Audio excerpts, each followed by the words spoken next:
For any society that is bedeviled by deepening crisis, a practical solution should be adopted. Borno State has become a case study of a people and government determined to regain the lost glory occasioned by several years of insurgency in the northeast of Nigeria, with Borno State the most hard hit. After Nigeria's independence in 1960, Borno State, dominated by the Kanuris, remained fairly autonomous until the expansion of the number of states in Nigeria to 12 in 1967. The history of Borno State cannot be complete without recognizing the traditional political institutions where emirs of the defunct Kanem Borno Empire have played a part in the politics of this area for nearly 1,000 years. The current dynasty gained control of the Borno Emirate in the early 19th century and was supported by the British, who prevented a military defeat for the group and established a new capital for the dynasty at Maiduguri, or Yerewa as was fondly called by the natives in 1905. It remains the capital to this day. Borno State has been ravaged by Boko Haram insurgents for several years now, creating a monumental loss of lives and property in a state that hitherto was known to be peaceful and bubbling with life.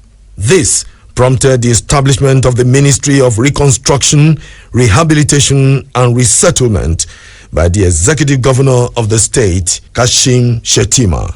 We restore back the dignity of our people by rebuilding their destroyed homes and communities and means of livelihood, the better for all of us. This informed the creation of the Ministry of Reconstruction, Rehabilitation and Resettlement. In these local governments, we started with the reconstruction of the basic infrastructure. What do we mean by basic infrastructure? The education facilities, the primary schools, the secondary schools, the health facilities, the general hospitals, clinics and dispensaries. And then the last but not the least is water supply and distribution network. That is our basic priorities. Next is the reconstruction of the houses of individuals. The next, the last but not the least, is also the issue of the reconstruction of the public buildings. Because as people wanted to go back to their localities, we want to restore civil authority on ground. The local government secretariat have to be a functional one. The police station has to be a functional one. The prison has to be a functional one. The carnage unleashed on Borno State by the insurgents has resulted in more than 48,000 orphans whose parents, either or both, were brutally annihilated by Boko Haram in different parts of the state. There are 52,000 widows whose husbands were also killed, over 20,000 innocent citizens brutally massacred by Boko Haram, and over 2 million persons sacked from their communities, in addition to massive destruction across the 27 local government areas of Borno State. Boko Haram has almost damaged all the belongings of the dwellings of the people of Borno State. At the time, about 20 local governments out of 27 local governments in Borno State were completely under the control of Boko Haram. So what we mean by rehabilitation is that people cannot go like that. They lost totally all their means of livelihood. Most of the challenges posed by Boko Haram insurgents, to the extent that we lost more than 80% of our public institutions. We lost more than 60% of our private-owned schools in the state. We lost about 3 tertiary institutions in the state because the crisis started in 2009. Governor Shettima came in 2011 at the heat or at the peak of the crisis. where insurgents have succeeded in occupying more than 22 local governments in the state. And you know, as usual, the moment they occupy, their first target is educational institutions. So it has been characterized by challenges from the insurgents. These people consider each and every innocent passerby as an enemy because they don't know their enemy. They are front to attack at any time. So once there is an attack either by the militant Boko Haram sect or there is a move to repel an attack, whoever that found himself within that vicinity normally falls a victim, either to the militant sect or to the security forces. I was equally a child of circumstance. When the Boko Haram murdered our gubernatorial candidate, Modu Panami Gubio, that was how I emerged less than 2 months to the general elections. So we inherited a state in a state of crisis.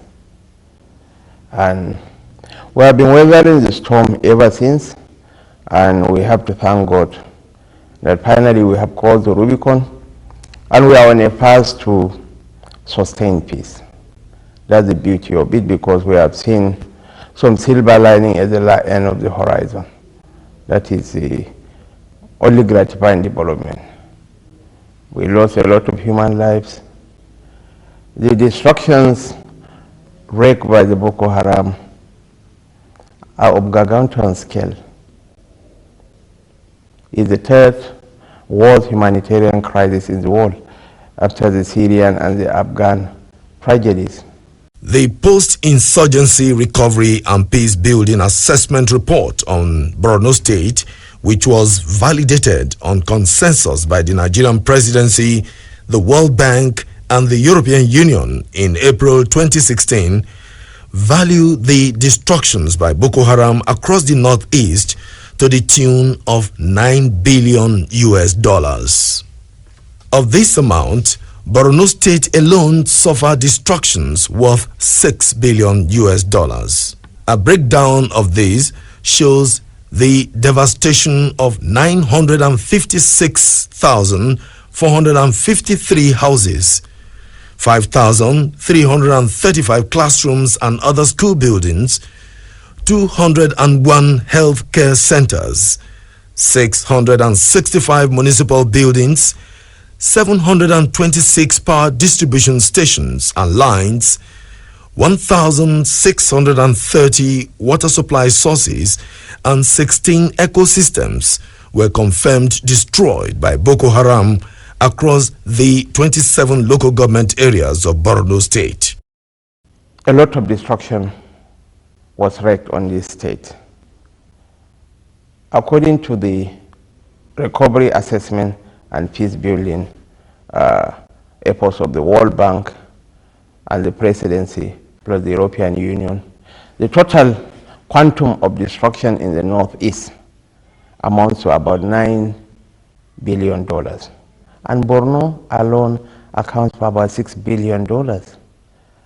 956,453 units of houses were destroyed in Borno, making up nearly 30% of the total stock of homes in the state. 5,335 classrooms were destroyed. 201 clinics and hospitals were equally destroyed. 665 municipal buildings were destroyed. So we have to look at the post-insurgency recovery, rehabilitation, reconstruction, and resettlement. And we felt compelled to establish that ministry, informed by the fact that the over 2 million people we have as IDPs cannot continue to live as IDPs. One of the most outstanding achievements of the Kashim Shettima administration is its welfare policy towards the people and workers. This prompted a unified stand and clear understanding by labor leaders when the Borno State workforce refused to join a solidarity strike called by the national body. Governor Kashim Shettima is one state chief executive officer who has never failed in payment of salaries to government workers. Honestly, the workers, especially the labor, commend the effort of Honorable Kashim Shettima. Ever since he assumed office, he has been paying our salary between the month of 24th of month or 23rd of month. But these days, for the past 2 months, that is July and August now, the salary has not been paid as a result of the ongoing verification exercise that is going on within the state civil servants. He had paid that of the local government and also that of the pensioners, but that of the state civil servants are yet to pay as a result of the ongoing verification exercise. The fiscal verification exercise has completed, but now the biometric capturing is going on, which only 11,000 plus staffers has been captured, and the Borno state workers are saying that they want the complete payment of these very workers. Though the government are saying that they will only pay those that have been captured because they want to fish out ghost workers. Honestly, I find it quite embarrassing when people commend us for paying salaries of civil servants. Yes. So we have no excuses why we shouldn't pay the little emolument that makes them eligible for the next tranche of debt from the neighborhood store. Because the mere fact that they are earning something at the end of the month makes them eligible to be given food items and other essentials on credit from the neighborhood stores. Well, so far His Excellency Governor Kashim Shettima has been trying his best in paying the salaries of civil servants in Borno State. It's only for the first time that he has seen a small ups and downs, but there is no problem. He has been taking care of the civil servants, their welfare, housing, what have you, gratuity, pension, and all other things, all other good things to the civil servants in the state. Governor Kashim Shettima of Borno State is an excellent person in all aspects, especially when it comes to the issue of workers' welfare. Unlike in so many states in the Federation, where the issue of salaries are problems today, Governor Kashim Shettima has never failed in payment of workers' salary, including pension and gratuities. The issue of salaries in Borno State here, we would like to say kudos to His Excellency, because he has been doing very well. He has been paying workers' salary promptly. Even pension and gratuity are being paid to retiring civil servants. He has shown a lot of emphasis on the welfare of the civil service. Hitherto, problems could be here and there, but overall, since he came in, he gave a lot of emphasis, as said, in ensuring that each month salaries and allowances of civil servants, including pensions, were paid on a regular basis. In spite of the hardship confronting the government and people of the state, the Kashim Shettima administration remains focused on getting the people out of the doldrums and setting a new agenda for the resuscitation of every facet of life in Borno. The administration is saddened by the high level of illiteracy in the state and has subsequently moved with precision to turn things around. So what I really want to do is to invest in girl child education. By investing in girl child education, you are indirectly addressing issues of early child marriages, issues of infant mortality, maternal mortality, BBF, and so many other health challenges that are facing us. So in northern Borno in particular, we are going to adopt the Porta Familia model of President Lula, former President Lula of Brazil, the conditional cash grant transfer. But we are going to design it in such a way that it will take into cognizance our local peculiarities, how to fight the challenges of desertification and deforestation. We will give mothers a stipend of 2,000 naira per month with the condition that one, these trees, you are going to water them for a month, make sure that their daughter attends school for 20 days in a month. These are some of the preconditions that will qualify them, that will make them eligible to enjoy that support. Sometimes last 3-4 months you wouldn't want to come here. All the IDPs were here. They've destroyed everything. We are able to put things in place. One, we evacuated all the toilets. We fumigated all the entire school system, and then we also decided to paint everything. You can see we've given a new face look to the school. The school is now ready to receive the students. The challenges posed by Boko Haram has brought with them strong commitment by the state government to make the state walk through that shining path that made it a unique example for others to emulate. For those of us that want to live in this part of the world, it is in our enlightened self-interest to invest in the people, to rebuild livelihoods, to restore the dignity of the people, to invest in creating jobs and opportunities. And I believe that it's not rocket science. I was in Germany about a month ago. Germany was completely destroyed during the Second World War. They were able to rebuild their communities brick by brick. So in the same vein, I believe where there is the will, there is always the way. And the journey of 1,000 miles starts with a single step. And most importantly, it's my fervent belief that the tragedy of Boko Haram, as terrible as it is or as it was, is also pregnant with possibilities for re-engineering our society to a better place. By and large, millions of citizens of Borno State within and outside are hoping and praying that Governor Kashim Shettima will continue to display the courage, strength and selfless determination to transform the state to its original status of a peaceful, strong, relentless and viable entity it was many decades ago. This, however, cannot be achieved without corresponding investments in different sectors of the state economy. Education is the greatest game changer, believe me. If we invest in education, there will be a sea change in our fortunes as a people. The son of a hopeless peasant can be a celebrated icon within a generation. I am the son of a Quranic teacher.